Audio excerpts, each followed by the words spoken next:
Hello, আসসালামু আলাইকুম। আহ, আহ, যদিও এটা ঢাকা স্টক এক্সচেঞ্জের বিজনেস পেজ, তারপরে এখানে হ্যাশট্যাগে দেওয়া আছে যে এটা একটা ডিফারেন্ট ইস্যু। আপনাদের সবার কাছে একটা অ্যাপিল, আবেদন, রিকোয়েস্ট এক ভাইয়ের জন্য, মোহাম্মদ লিটন। আহ, ওনার কাছ থেকে আপনারা দয়া করে একটু শুনে নিন। এটা আমাদের আমাদের ভিতরে যদি সামান্য একটু পরিমাণ মানবতা থাকে, তাহলে আমরা সবাই কিছু না কিছু হলেও একটু চেষ্টা করব, অথবা এই ভিডিওটা শেয়ার করার চেষ্টা করব। তো আমি পরিচয় করে দিচ্ছি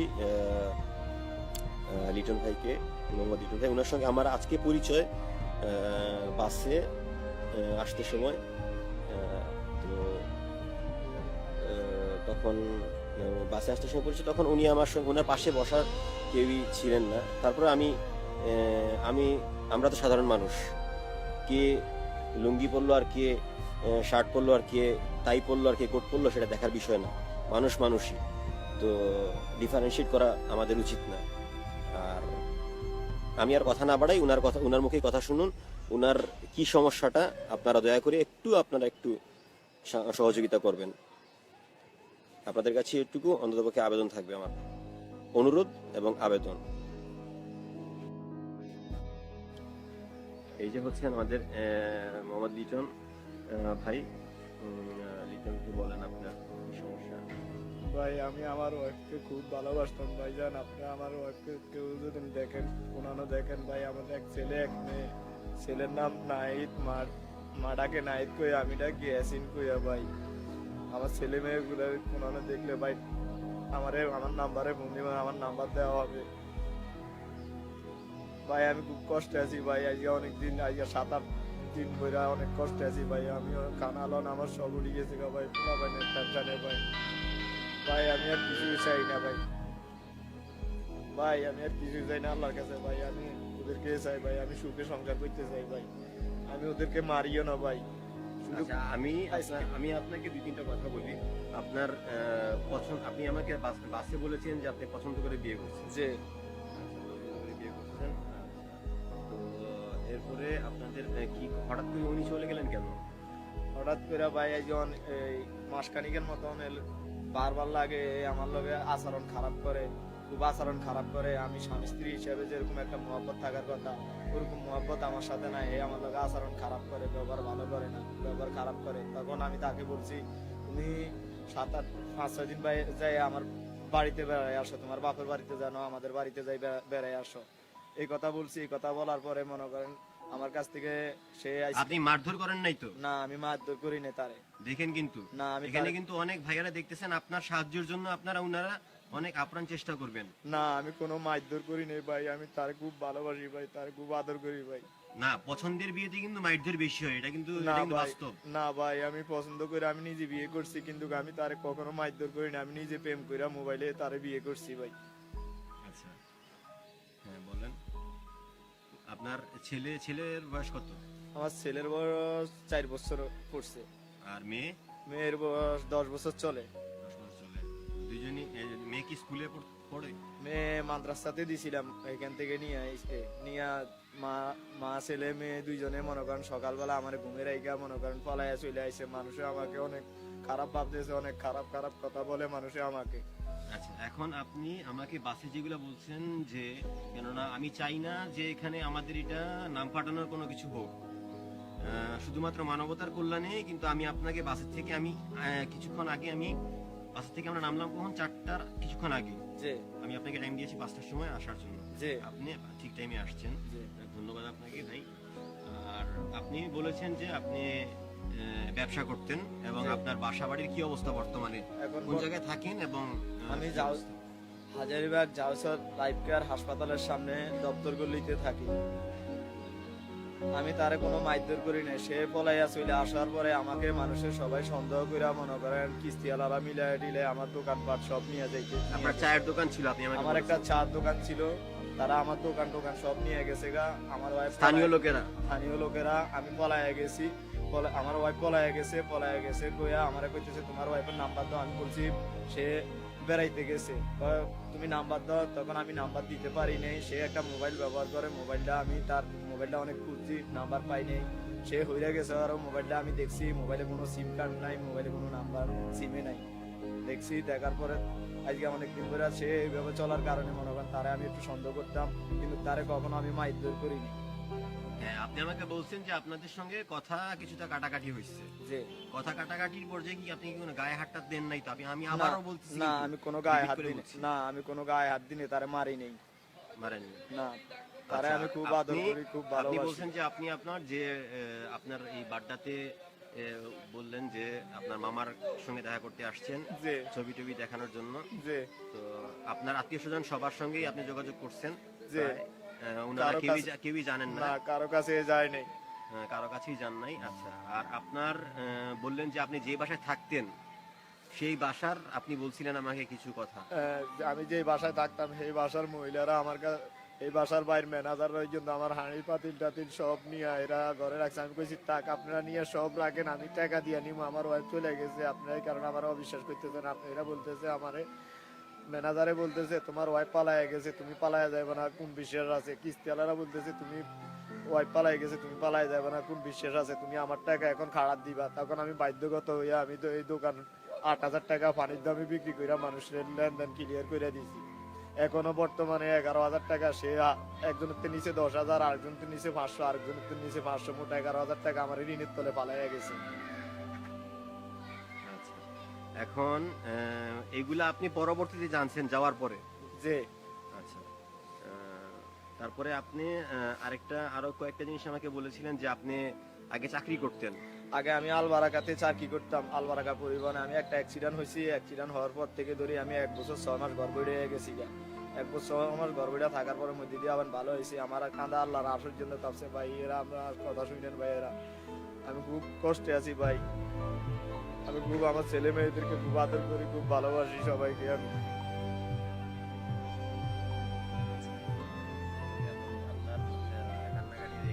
ভাই আমার কোনো কিছু না ভাই, আপনারা আমার অনুরোধ করি ভাই আপনাদেরকে ভাই। না, যেহেতু আপনি আমাকে বাসে বলছেন, আমি চাইলে অনেকেই সাধারণত এগুলো আজকাল অ্যাভয়েড করে, কিন্তু অনেক ভাইয়ারা আছেন এখানের মধ্যে, অনেক ভাইয়ারা যারা দেখতেছেন, অনেক ভাইদের মধ্যে অনেক ম্যাক্সিমাম, আমি বলবো ম্যাক্সিমাম, মিনিমাম বলার প্রয়োজন নাই, 99% এখনো মানুষের মধ্যে মানবতা আছে, যে মনুষ্যত্বটা আছে। সেই মনুষ্যত্বর তাগিদেই আপনাকে, যদি ওনারা ভাইয়েরা যারা দেখছেন, ওনারা যদি আপনার এটা দেখে থাকেন এবং শেয়ার করেন বিভিন্ন জায়গায়, তাহলে আর আমি আপনাদেরকে, ভাই আজান হচ্ছে, আমরা একটু না হয় থামি। এর আগে আমি দু একটা কথা বলে নিই, 1 মিনিট। জি, আসলে উনার যে প্রবলেমটা, সেটা সাধারণত ফেসবুক জনিত প্রবলেম, সেটা আপনারা বুঝতেই পারছেন। আমাকে মাফ করবেন যে আমি আজানের সময় কথা বলছি। তারপরেও যেহেতু এটা এখন বর্তমানে খুবই খারাপ একটা সময়, যে সোশ্যাল মিডিয়ার থ্রুতে বিভিন্ন পরকীয়া থেকে শুরু করে নানান সমস্যা হচ্ছে। তো আশা করব যে ভাই, এখানে আপনারা যারা আছেন, এখানে বাংলাদেশের অনেক জায়গারই লোক আছেন, অনেক জায়গা থেকেই আপনারা এখানে, যদিও আমার এই পেজে আপনাদের কিছু না কিছু হলেও আমি যথাসম্ভব আমি চেষ্টা করি আপনাদেরকে কিছু ইনফরমেশন দেওয়ার জন্য। সবসময় হয়তো পারি না, এর জন্য আমাকে মাফ করবেন। আমি বারবার আপনাদেরকে একটা কথাই বলি, আমাকে মাফ করবেন, কেননা আমার নিজের চাকরি সবকিছু মিলিয়ে একটা পেজ অথবা অন্যান্য পেজ যেগুলো আছে, গ্রুপগুলো আছে, সেগুলো কন্ট্রোল করা অথবা পাবলিশ করা, পোস্ট পাবলিশ করা, অ্যানালাইজ করে আপনাদেরকে একটা অথেন্টিক নিউজ দেওয়া, সেটা আমার পক্ষে হয়তো হয়ে ওঠে না। আর আমি আপনাদেরকে বলেছিলাম যে ওয়েবিনারে আমরা যাব, ওয়েবিনারে গেলে আমি নন পেইড করে দিয়ে আমরা কিছু টিউটোরিয়ালগুলা তৈরি করে রাখা আছে, সেই টিউটোরিয়ালগুলো নিয়ে আমরা আলোচনা করব। অপ্রাসঙ্গিক কথা যেহেতু চলে আসছে আমাদের বিজনেস রিলেটেড আবার, তো মূলত প্রসঙ্গটা হচ্ছে মোহাম্মদ লিটন ভাইকে নিয়ে। আপনার মোবাইলটা সাইলেন্ট করুন, আপনাকে বাসেও 2-3 বার বলা হয়েছে যে মোবাইলটা সাইলেন্ট করার জন্য। তো যাই হোক, উনি বাসের মধ্যে অনেক কান্নাকাটি করেছেন। তো আমরা আর বেশিক্ষণ কথা বাড়াবো না, আপনাদেরকেও বিরক্ত করব না, কেননা লাইভ যদি আপনারা দেখেন তাহলে হয়তো এমন না যে আমি উনাকে শিখিয়ে নিয়ে আসছি। আমি বুয়েটের থেকে আসতে সময় ফাল্গুন পরিবহনে ওনার সঙ্গে আমার পাশের সিটে, উনি অবশ্যই পাশের সিটে বলছিলেন। তখন উনি আমাকে সবকিছু বললেন যে ভাই আপনি কি ফেসবুক ইউজ করেন। উনি হয়তো কোনো না কোনো থ্রুতে জানতে পেরেছেন যে এই ধরনের কোনো মাধ্যমে দিলে ওনার হয়তো ওনার বিবি, ওনার স্ত্রী, ওনার বাচ্চা ছেলে মেয়েকে ফিরে পাবেন ছবি দিলে। এবং আমি তখনই আমি আমার ছবিগুলা, উনি ওনার পাসপোর্ট সাইজের ছবিগুলা ছিল ওনার মানি ব্যাগে, ওনার ওয়াইফের ছবি আমি আপনাদেরকে মেনশন করে দিচ্ছি। আপনারা এখানে দেওয়া আছে supporting being human being, treat all humanly, this is our non profit organization. হচ্ছে আমাদের vice president. So it's a non profit organization. এটা শুধুমাত্র মানবতার কল্যাণে। এবং আমরা ডে আফটার টুমরো আমরা অলরেডি লিঙ্কডইন থেকে আমরা ব্র্যান্ড একটা পেজ পেয়ে গেছি আল্লাহর রহমতে। আপনাদের হয়তো এখানে অনেকের কন্ট্রিবিউশন আছে, সাহায্য সহযোগিতা আছে। যাই হোক, এগুলো পরবর্তীতে কথা বলবো। আর ওই যেই টাকাটা আমরা ব্র্যান্ডের থেকে, যে টাকাটা আমরা আর্ন করব, প্রফিট করব, আমাদেরটা বাদ দিয়ে বাকি সবগুলা আমরা যতটুকু রেস্ট অফ দ্য মানি থাকবে সেই টাকাগুলো চলে যাবে কোনো দুস্থ, অনাথ, এতিম, সে যে রিলিজিয়াস ভিউজেরই হোক না কেন। মানুষ মানুষই, ইনসান ইনসান। আর আমরা এখন দিনে দিনে ইনসান থেকে জানোয়ারে পরিণত হচ্ছি, হাইওয়ানে পরিণত হচ্ছি। আর আমরা এক আল্লাহ বিশ্বাসী, কেউ আমরা আল্লাহ বলি, কেউ ভগবান বলি।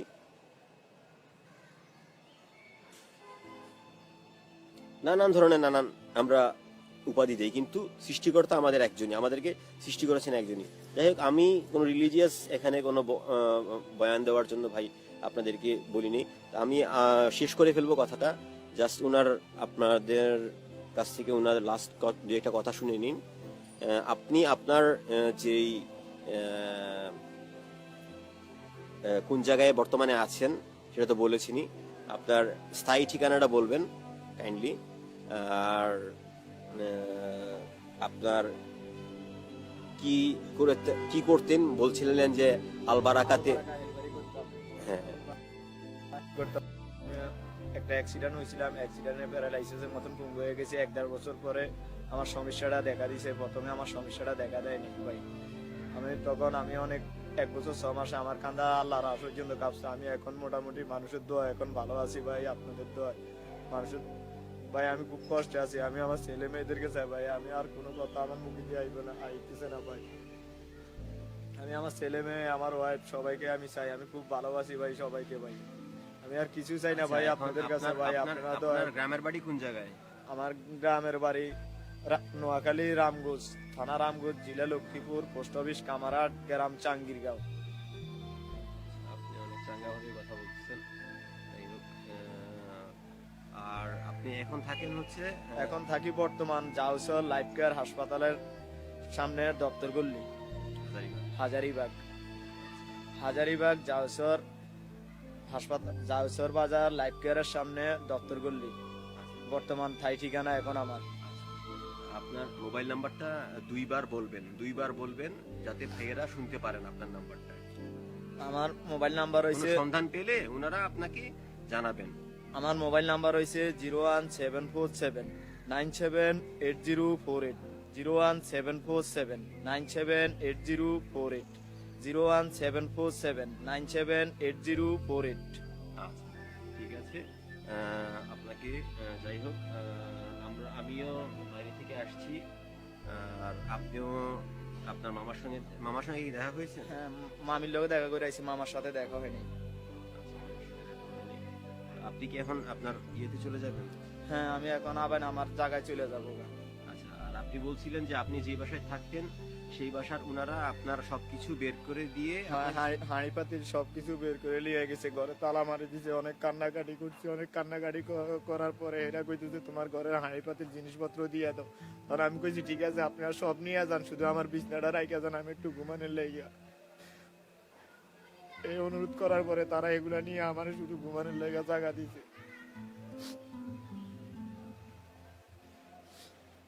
ভাই আপনাদের কাছে আর কিছু চাই না ভাই, আপনাদের কাছে মাপ চাই ভাই, আপনারা আমার পোলা ভাইটা না না না না, আপনার উনারা যথেষ্ট উনারা যথেষ্ট ভালো মানুষ। এখানে ভাই যে ভাইয়ারা দেখছেন ওনারা যথেষ্ট ভালো মানুষ ইনশাল্লাহ। এবং আমার আন্তরিক এতটুকু বিশ্বাস আছে যে এই ভাইয়ারা যেখানেই যেই ভাইয়ারাই এই ভিডিওটা আপনারা শেয়ার করবেন দয়া ভাই করে, আমার জীবনটা ধ্বংস হয়ে গেছে ভাই। তাহলে আপনারা ধরেন এই লোকটার অন্ততপক্ষে স্ত্রী অথবা তার দুইটা বাচ্চা আপনারা শুনলেনই তো, একজনের ছেলেটার 4 বছর আর মেয়েটার 10 বছর। তো বুঝতেই পারছেন, একটু আপনারা দয়া করে। ছেলে 4 বছর চলে, মেয়ে 10 বছর চলে। আচ্ছা, যাই হোক, লিটন ভাই আপনাকে আপনি আবার যাবেন হরিবাগ। আর আপনার যদি কোনো ধরনের কোনো সমস্যা হয় আমার নাম্বার আপনার কাছে দেয়া আছে, ঠিক আছে? আপনি আমার সঙ্গে যোগাযোগ করবেন। যতটুকু আমার সম্ভব আমি ইনশাল্লাহ আমি চেষ্টা করব।